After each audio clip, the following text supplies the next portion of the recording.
এই যে লাখ লাখ টাকা খরচ করে কলার বাগান হরাইলে ভাই অনেক দেখ কলার সাইজ এই কলা বেচে মানুষের ঋণ দেম কি ভাই কিস্তি মিস্তি করে আছে সব বনাস করে আছে এই কলার বাগান যে হরাইলাম অনলি ফাউনা দ্বারা টিয়া দেম করতে আর কিছু তো নাই না ভাই পাওনা দারে যে বাগান টাগান দেয় টিয়া পয়সা নিল টিয়া পয়সা তখন দিতেছে না টিয়াটা আমার কি ভালো এরা তো বিশ্বাস পাইতাছি না। ও রেজাউল ভাই কি বাগান আছেন নাকি? এই রাসূল ভাই ফাউনা দ্বারা ফলান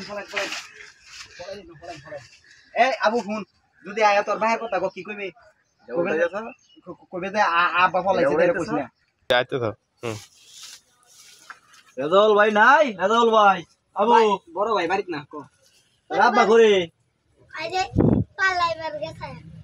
হ্যাঁ পালাইবার গেছে কই ফালাইছে গা দে এদে সামারে চো দেখাম মা দে দে তোর 10 টাকা দা মানে হ্যাঁ আছে দে দে সেটো ওই দে ও রেজাউল ভাই আমি এনো কে বেটা এই যে টিয়া অনলাইন কইয়া আমার টিয়া কি দিতেন না বেটা আমার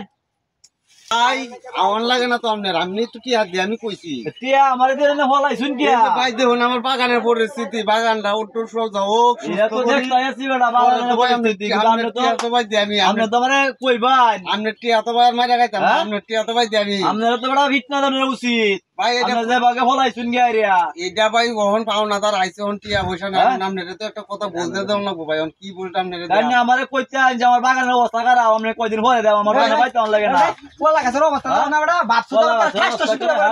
ভাই আরে বাইরে কলা শুরু করে তুই না না পাও না কি আও বাপ কলা গাছ ধরো আরে না আরে না আরে না পাও না